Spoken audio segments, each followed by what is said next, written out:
Do you have time for one more question? One more question. Go ahead. You mentioned it earlier, and there was a pause. I feel like you had a fair amount more to say, but tell me about the structure at Old River. Oh, at Old River?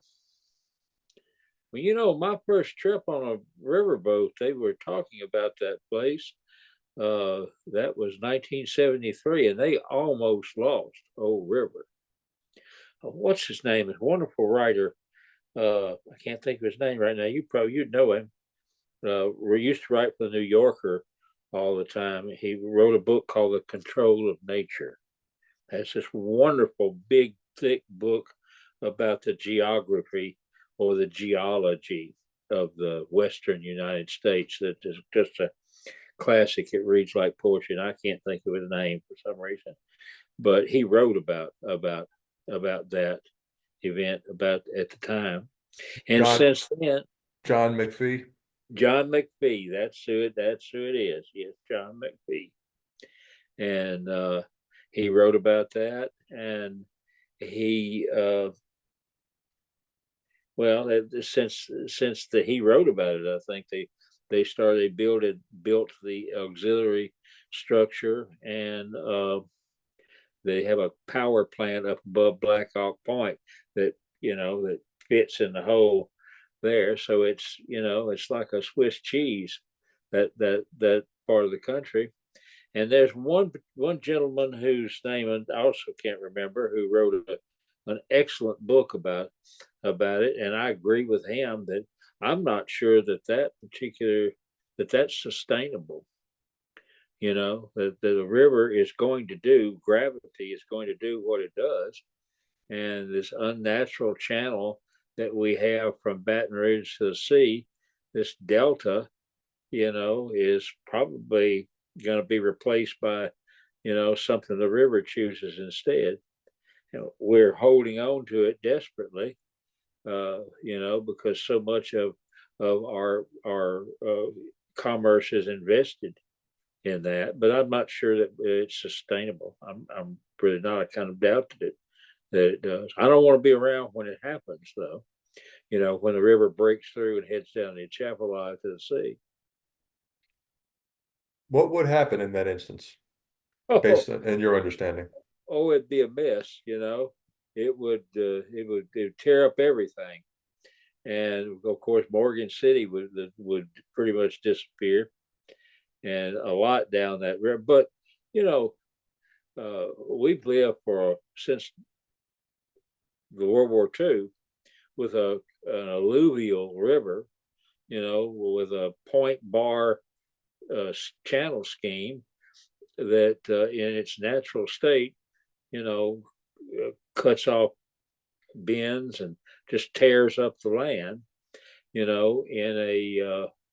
uh, Mississippi. The lower Mississippi Valley is 100 miles at its widest, uh, and we're invested in keeping it in that one channel when in its natural state the river wouldn't bother.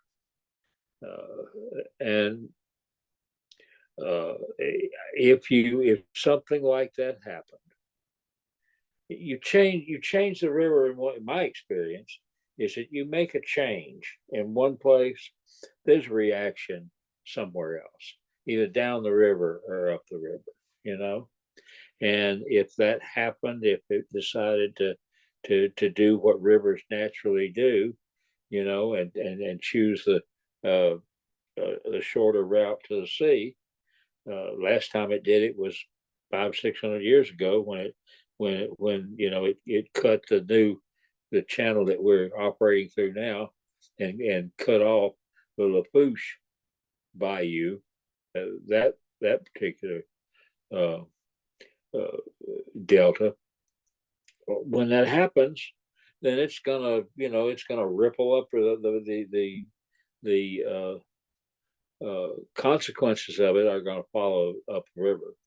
I don't know how. I mean, I don't have like there may be people at Vicksburg or Memphis, who are engineers, and experts at that sort of thing, who can tell you a different story, I don't know.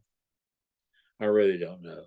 But I do know this, and I think I understand this, that the river is a much, much more complex, that you're talking about a continental river, and it has, through several glaciations that predate our species, it has scoured and filled and refilled this S-shaped Mississippi embayment, for 100 million years, and all of this stuff, the scars from, these Rodina, and, the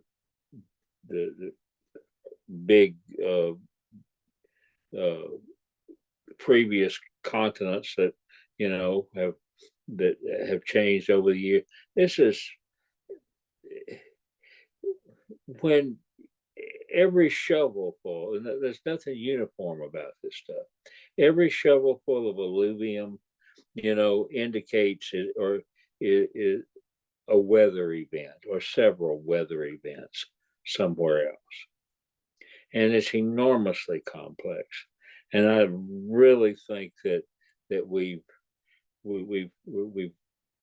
taking we think too much of ourselves, in our engineering, and I think we're going to wind up being.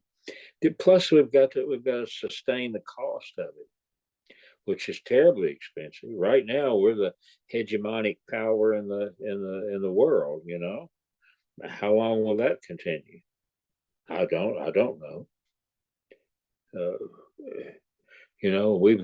I have lived in my lifetime, post-war America, through an extraordinary time. That's the most consequential in the Pax Americana, where we've had a relatively easy life. People in the United States, we've had it pretty good. Our grandparents and great grandparents had it a lot harder than we did, and I don't know whether that'll continue or not. We've got all of these environmental issues that we don't think about very much, and we don't really act on. So I don't know. That's above my pay grade. It's also going to be something that I'm not going to live long enough to see.